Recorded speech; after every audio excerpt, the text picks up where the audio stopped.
connaissance et le pouvoir. Grâce à la connaissance, c'est arrivé au pouvoir. Bye bye. La connaissance et le pouvoir.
Donc nous avons ici le Père Serac qui fait vivre 35 000 enfants ici dans le sud de l'Inde et qui travaille de manière très rapprochée avec le Père Anthony Raj qui est l'un des leaders emblématiques de la lutte Dalit en Inde.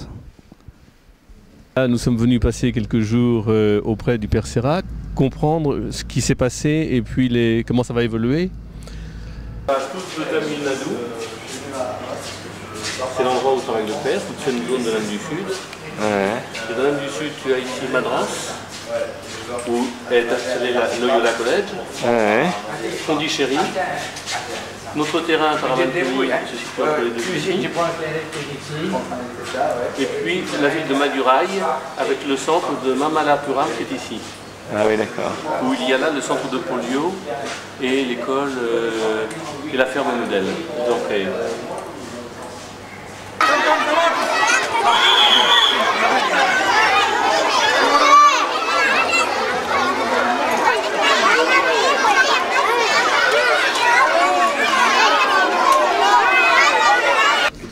Ah, c'est bouleversant.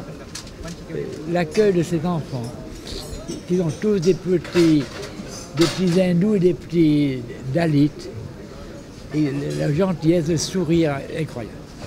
c'est quoi les petits dalits? Dalits, ça veut dire intouchable. Ah oui, d'accord. On n'est pas le moins intouchable. Il y a beaucoup d'enfants que vous recueillez qui sont des enfants d'intouchables. La plupart, oui. On ne demande jamais. Mais nous savons qu'à peu près 90% des enfants que nous avons sont des intouchables. Ah oui. Mais, comme je dis, il y a deux questions qu'on ne pose jamais. La caste et la religion. Jamais. Je ne demande jamais à un enfant s'il est catholique, s'il est musulman, s'il est protestant, s'il est hindou. C'est deux questions, jamais.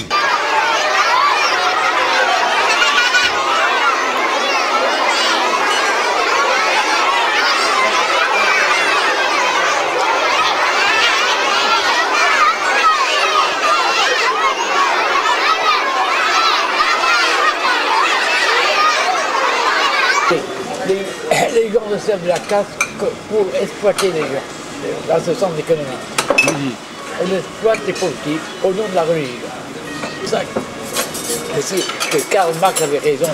Ici, la religion, c'est l'opium. Oui. On leur fait croire que c'est leur devoir de faire ça, de nettoyer les cabinets, et ils n'ont rien de faire, ils sont nés pour ça. C'est leur devoir religieux, c'est leur temps.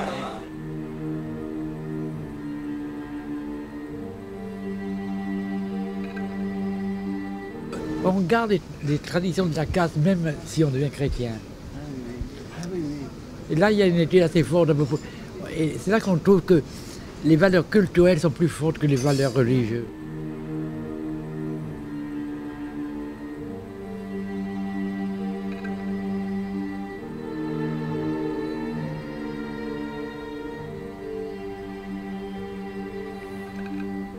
Bernard, tu sais cette phrase que j'ai citée. Très belle phrase de Saint Bernard, que l'ombre c'est la lumière de Dieu. Tu ne connais pas cette phrase? Mais en latin, c'est très simple. Umbra, umbra, l'ombre. Lux, la lumière. Lux Dei. Et c'est basé sur ce qu'on appelle le cadran solaire. Quand au XIIe siècle, il n'y avait pas de montre. Donc pour savoir le temps, on faisait le cadran solaire sur les vieilles maisons. Et donc il y avait le cadran solaire en chiffres romains. Mais les chiffres romains, s'il n'y a que ça, il faut qu'il y ait une ombre, l'ombre de la tige. C'est l'ombre qui te met dans la vérité. C'est les 3 h du matin, les 3 h d'après-midi ou 9 h du matin. C'est l'ombre qui te le dit. C'est pas le cadran, c'est pas les chiffres disent rien. L'ombre sur les chiffres. Et Saint Bernard, prenant cet exemple extraordinaire, dit c'est l'ombre sur nos erreurs, nos faiblesses, nos misères, nos mésaventures, nos échecs, qui sont la lumière de Dieu. Et moi, je vais toujours donner comme exemple, j'ai échoué à un examen en Inde. Et grâce à ça, je partais pour faire un doctorat en philosophie indienne à Paris. Mais parce qu'il manquait un examen ici, on m'a pas envoyé à Paris, on m'a nommé aumônier national des universités de l'Inde. Et ça a tout changé. Et je dis, heureusement que j'ai échoué. Tu vois, et quand c'est bon de le dire à des jeunes qui échouent à Paris, des prépas, tu vois. Il y a un mois, c'était les résultats des prépas. Et il y a des jeunes qui pleuraient tout le temps parce qu'ils avaient échoué aux prépas. Et moi, je leur dis, mais non, c'est la lumière de Dieu. C'est une bonne chose que vous ayez échoué. Ça va tout changer dans votre vie, vous allez voir. Ça sera beaucoup plus beau. Et c'est important de dire ça à des gens. Qu'un échec ou une erreur, ça peut être une vie nouvelle, extraordinaire.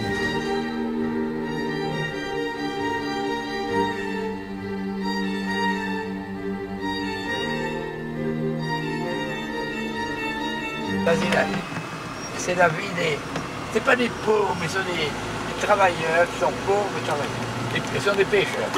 Oui. Le seul ennui, c'est qu'ils boivent un peu trop. Ah oui. Bien sûr, comme tous les pêcheurs du monde, tu sais. Ah oui, oui, oui. Je ne sais pas quoi dire. Simplement, ce voyage est un grand moment.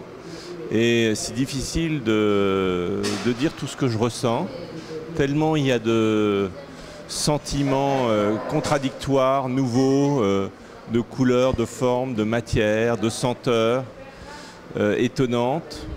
Et je fais que m'ouvrir et essayer de comprendre sans trop pouvoir dire quelque chose aujourd'hui.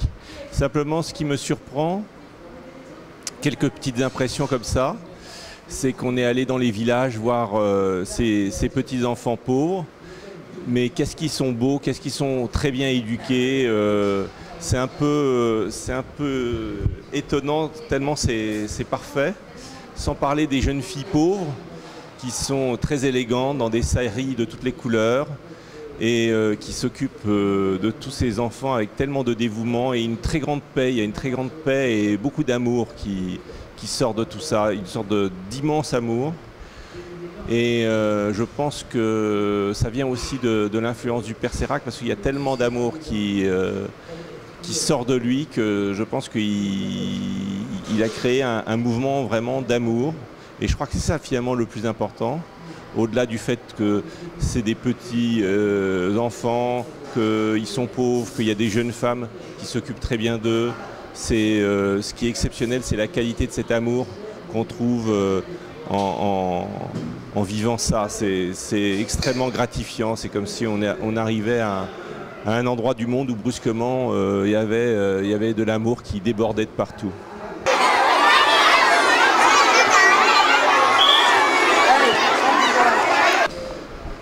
Il y a eu effectivement une rencontre très touchante parce que j'étais en train de faire du shopping. Et puis dans un endroit où il y a effectivement beaucoup de petites échoppes avec des artisans qui font leur travail quotidien. Et je suis tombé sur un père avec son fils qui vendait des chaussures. Et donc j'ai acheté une paire de sandales. Et puis le fils m'a demandé, qui avait 15 ans, 16 ans, m'a demandé s'il pouvait s'occuper de mes chaussures. pas les sandales, mais les chaussures que j'étais en train de porter qui étaient un peu usées. Je lui dis, bah écoute, oui, si tu veux. Et il était très honoré que je lui laisse mes chaussures et il a commencé à m'interviewer avec beaucoup d'intelligence en me demandant qui j'étais, etc. Et puis je lui ai renvoyé la question et il m'a dit, bah, je suis un Dalit, je suis intouchable et je m'occupe des pieds et des chaussures. Et il a terminé la phrase en disant et les chaussures sont mon Dieu. Alors bon, ça m'a tellement interloqué qu'il y a eu un grand silence. Puis je l'ai regardé s'occuper des chaussures. Et effectivement, je voyais qu'il mettait tellement d'amour dans le fait de s'occuper de ses chaussures. Il les comprenait très bien, il les regardait. Et alors j'ai posé la question pour essayer vraiment de comprendre. Et je lui ai dit, mais tu aimes ton métier? Et il m'a dit, mais j'adore mon métier. Et alors j'ai continué, je lui ai dit, mais pourquoi tu dis que les chaussures sont ton Dieu? Et il m'a dit, ben, les chaussures me nourrissent, donc ils sont mon Dieu. Et effectivement, avec Yves, on le regardait faire. Alors on était pressés parce qu'on commençait à avoir très faim. Et il s'occupait tellement bien des chaussures que ça prenait... je croyais qu'il allait mettre 5 minutes, mais le temps avait disparu. Et il vivait un moment de bonheur extraordinaire. Et je me suis dit que c'était une extraordinaire leçon d'abord de modestie et de faire... Ça me rappelle une chose qui revient beaucoup dans de textes spirituels, c'est que finalement, c'est pas très important ce qu'on fait, l'important c'est de le faire avec amour. Et là, j'avais une démonstration d'une sagesse extraordinaire de ça. Et c'était mon gourou. Lui, c'était mon Dieu, le petit Dalit. Alors là, nous sommes devant un des centres d'éducation qui a été créé grâce au Père Sérac. Alors peut-être on va essayer de comprendre un peu comment ce centre a été fait. Donc il y a maintenant 4 ans, le Père Sérac, qui est un des acteurs les plus prédominants dans la lutte pour les droits de l'homme des intouchables en Inde, qui a été leader politique de différents mouvements et marches pacifiques dans le Tamil Nadu, a décidé en collaboration avec le Père Sérac de créer le premier centre d'accueil pour intouchables d'Inde, qui leur donne la possibilité de recevoir une éducation et une formation professionnelle dans un cadre différent et sans subir les pressions et injustices quotidiennes du fait de leur basse caste et de leur position dans la société indienne. Ils sont ici traités tout à fait normalement, ce qui leur permet bien aussi bien d'être ici dans le cadre de l'apprentissage de la couture, un petit peu plus sur notre droite de la boulangerie avec l'aide aussi de français, ils font du pain français ou de charpenterie. Même une formation d'esthéticienne est en train d'être mise en place et nous allons maintenant rentrer dans le bâtiment principal qui regroupe aussi une bibliothèque et différentes salles de classe, car le premier rôle du DACA est d'accueillir les enfants des villages Dalits dans un périmètre de 200 km et de leur dispenser une formation ici pour permettre notamment à toutes ces jeunes filles qui normalement n'ont pas accès à l'éducation et sont mariées à 13 ans d'être ici dans une formation personnelle et intellectuelle plus longue avec un accès à l'information très très large. Donc nous avons ici Mère Teresa et Ambedkar qui sont deux personnages tête de file dans l'état d'esprit et le travail des Dalits ici et qui sont aussi vecteurs d'espoir et de courage. Donc ici nous avons 5 jeunes filles qui ont entre 18 et 20 ans qui ont suivi avec succès la formation de couture des premières chemises et qui travaillent maintenant avec nous au développement de ces produits un peu plus complexes.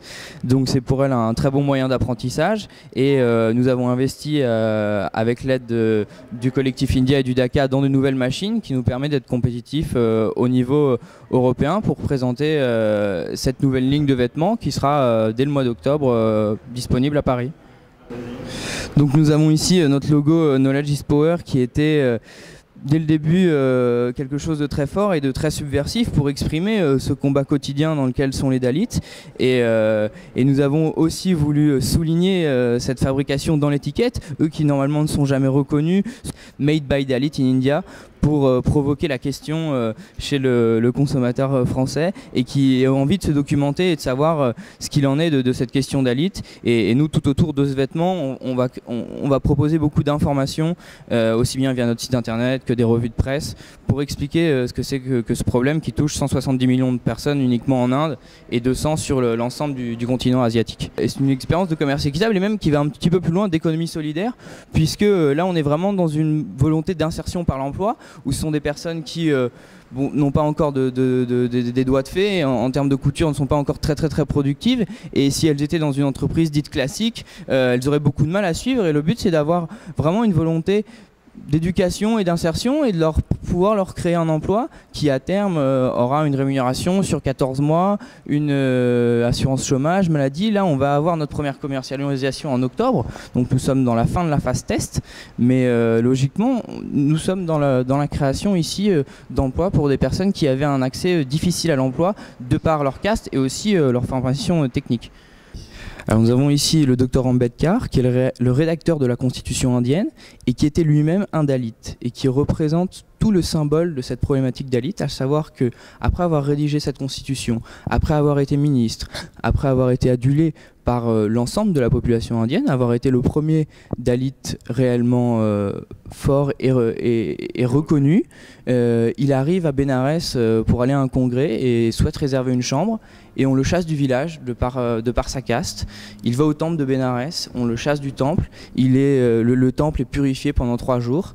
À la suite de ça, Ambedkar, qui avait tout essayé pour placer les Dalits dans la société, choisit de se convertir au bouddhisme, et dans cet élan de conversion politique, plusieurs millions d'Indiens se sont convertis au bouddhisme. Les Dalits subissent des choses incroyables. Il y a 3 mois par exemple, lors d'un match de cricket entre 2 villages voisins, l'équipe gagnante comptait comme à l'intérieur de son équipe, les 2 meilleurs joueurs étaient des Dalits, et au lendemain de la victoire, l'équipe perdante, qui était composée à majorité de Brahmanes, qui est la caste la plus haute, est venue et a tué ces 2 personnes. I am Father Anthony Raj, a Jesuit priest from Madurai province, Tamil Nadu, India. Dalit literally means broken people, people who are oppressed, people who are dehumanized. Also there is a humanistic meaning. That Dalit means we would like to be like any one of you. We are human, not untouchables or outcasts. So that is the new meaning which we give to this word Dalit.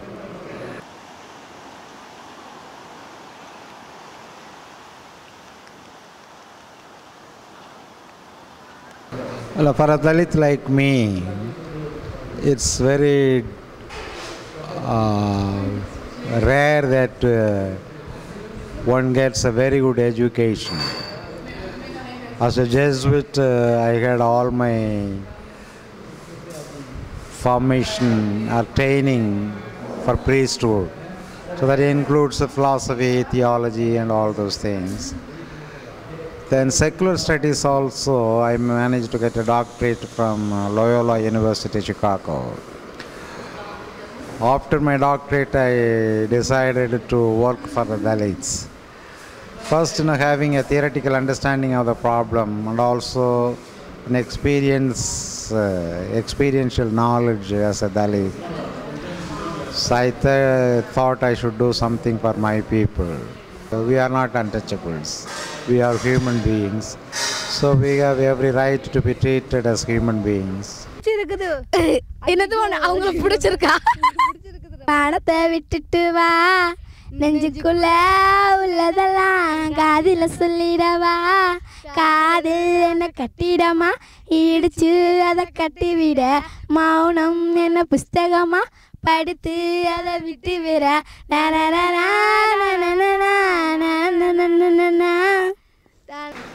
Donc il y aurait à peu près plus de 200 millions, 220 millions d'Indiens qui n'appartiennent pas officiellement au système de la caste. Ce sont les SC, ce sont les Dalits, et les ST, les tribus. I am Kalai, one of the orphans. Father Sirak adopted me in 1993.